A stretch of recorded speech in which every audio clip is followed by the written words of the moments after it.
Hello everyone, स्वागत आहे तुमचं एम एस सेटवाले या चॅनलवरती. एम एस सेट 2025साठी आपण प्रिपेअर करतो आहे. आत्तापर्यंत आपण टीचिंग ॲप्टिट्यूड आणि लॉजिकल रिझनिंग या PYQ सिरीज बघितल्या. त्यात आपण 2019 ते 2024पर्यंतचे क्वेश्चन सॉल्व केलेले आहेत एम एस सेटवाले या चॅनलवरती. तुम्हाला ते व्हिडिओज जे आहे ते सगळे चॅनलवर मिळतील. जर तुम्ही या चॅनलवर नवीन असाल तर चॅनलला सबस्क्राईब करा आणि बेल बटन प्रेस करा, जेणेकरून येणाऱ्या व्हिडिओजचे नोटिफिकेशन तुम्हाला सगळ्यात आधी मिळतील. आणि या व्हिडिओपासून आपण स्टार्ट करणार आहोत PYQ सिरीज ICT या युनिटसाठी. ओके, ICT या युनिटसाठी आपण PYQ सिरीज स्टार्ट करतोय. ओके, तर आजच्या व्हिडिओमध्ये जून 2019मध्ये आलेले जे क्वेश्चन्स आहेत ते आपण बघणार आहोत. ओके, तर व्हिडिओला स्टार्ट करूया. व्हिडिओ शेवटपर्यंत नक्की बघा, कारण आपण ह्या व्हिडिओमध्ये जे क्वेश्चन्स बघणार आहोत त्यात तुम्हाला फक्त आन्सरच कळणार नाही आहे, तर ते आन्सर का आहे, बाकीचे ऑप्शन्स चुकीचे का आहेत आणि त्या ऑप्शनचं एक्सप्लेनेशन व्हिडिओमध्ये मिळणार आहे. आणि फ्री नोट्स पण तुम्हाला MS सेटवाले या टेलिग्राम चॅनलवरती मिळणार आहे. तर शेवटपर्यंत व्हिडिओ नक्की बघा. तर स्टार्ट करूया. पहिला क्वेश्चन आहे, which of the following is the correct full form of IPTV. मराठीत बघा, IPTV या शब्दाचा योग्य आद्याक्षर विस्तार पुढीलपैकी कोणता. तर IPTVचा फुल फॉर्म आपल्याला काय आहे ते सांगायचं आहे. IPTVचा फुल फॉर्म आहे internet protocol television. Okay, D option आहे हा बरोबर, इंटरनेट प्रोटोकॉल टेलिव्हिजन. D ह्याचं करेक्ट आन्सर आहे. त्याच्यानंतर नेक्स्ट क्वेश्चन आहे, the world's first computer ENIAC was developed in the year. जगातील पहिला संगणक ENIAC या वर्षी विकसित करण्यात आला. तर ह्याचा आन्सर आहे 1945मध्ये. 1945मध्ये जगातला पहिला कम्प्युटर ज्याचं नाव होतं ENIAC तो डेव्हलप केला गेला. ओके, आणि ENIACचा फुल फॉर्म पण येऊ शकतो, त्यामुळं ENIACचा फुल फॉर्म तुम्ही नोट डाऊन करून ठेवा. Electronic numerical integrator and computer was the world's first general purpose electronic computer.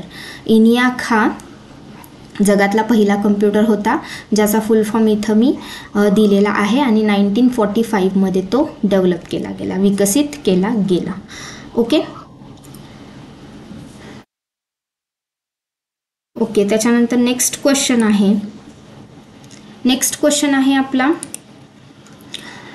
Which communication service has been recently closed in India. भारतात पुढीलपैकी कोणती संवाद सेवा नुकतीच बंद करण्यात आली. ऑप्शन्स आहेत postal service, landline, Telegram, fax. Okay, तर पोस्टल सर्व्हिस आपण बघतो आत्ताही सुरू आहे. लँडलाईन बघतोय, लँडलाईन देखील सुरू आहे, म्हणजे दूरध्वनी जे आपले लँडलाईन फोन्स असतात ते आत्ताही आपण वापरतो. त्याच्यानंतर फॅक्स ही सेवा पण आत्ताही सुरू आहे. टेलिग्राम म्हणजेच तार ही सेवा बंद करण्यात आलेली आहे. ओके, तर टेलिग्राम हे ह्याचं करेक्ट आन्सर असणार आहे.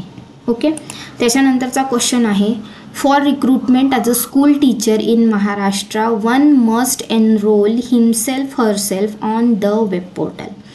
महाराष्ट्रात शिक्षक म्हणून नोकरी करू इच्छिणाऱ्यांनी स्वतःची माहिती पुढीलपैकी कोणत्या संकेतस्थळावर नोंदवणे आवश्यक आहे.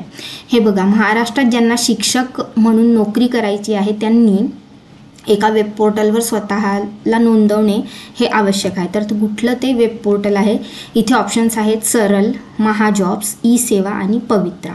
ओके, तर ह्याचा आन्सर आहे पवित्रा.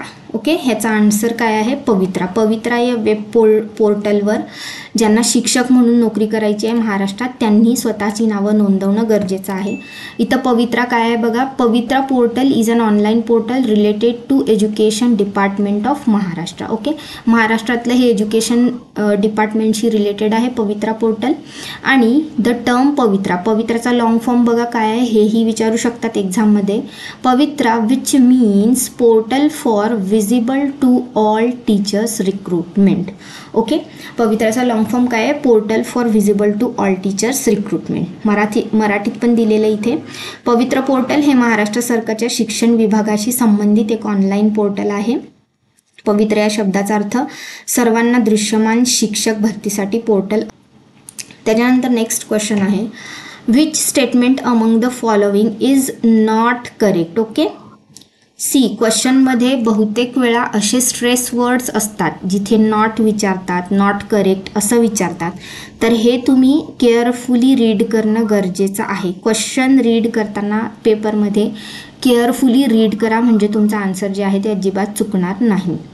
ओके, तर which statement among the following is not correct with respect to national digital library of India? भारतीय डिजिटल राष्ट्रीय ग्रंथालयासंदर्भात पुढीलपैकी कोणते विधान योग्य नाही? काय सांगायचं इथे? योग्य नाही. ओके, तर ऑप्शन दिलेले आहेत. It is a project by department of technology. It is a virtual repository of learning resources with single window search facility. It is friendly to differently abled learners. It is being developed at Indian institute of technology Kharagpur. तर not correct ह्याचा answer आहे A. It is a project by department of technology हे जे option आहे हे correct नाही आहे. National digital लायब्ररीच्या बद्दल हे जे स्टेटमेंट दिलेलं आहे हे करेक्ट नाही आहे.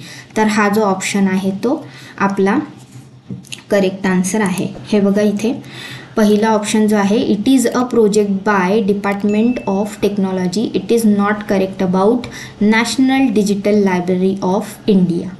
ओके, भारतीय डिजिटल राष्ट्रीय ग्रंथालयासंदर्भात हा केंद्र सरकारच्या तंत्रज्ञान विभागाचा प्रकल्प आहे. हे जे स्टेटमेंट आहे ते योग्य नाही आहे. ओके, तर नॅशनल डिजिटल लायब्ररी काय आहे? National digital library it is a virtual repository of learning resources with single window search facility. It is friendly to differently abled learners. It is being developed at Indian institute of technology Kharagpur. Okay, तर हे कोणी develop केलेलं आहे? Indian institute of Technology खरगपूरने हे develop केलेलं आहे. या ग्रंथालयाचा विकास भारतीय तंत्रज्ञान संस्था खरगपूर येथे करण्यात आलेला आहे. महत्त्वाचं हे सेंटेन्स आहे, हे नोट डाऊन करून ठेवा. ओके, आणि हे काय व्हर्च्युअल रिपॉझिटरी आहे. नॅशनल डिजिटल लायब्ररी काय व्हर्च्युअल रिपॉझिटरी आहे of learning resources with single window search facility. Okay, तर हे काय आहे? लर्निंग रिसोर्सेस सगळे इथं मिळतील तुम्हाला.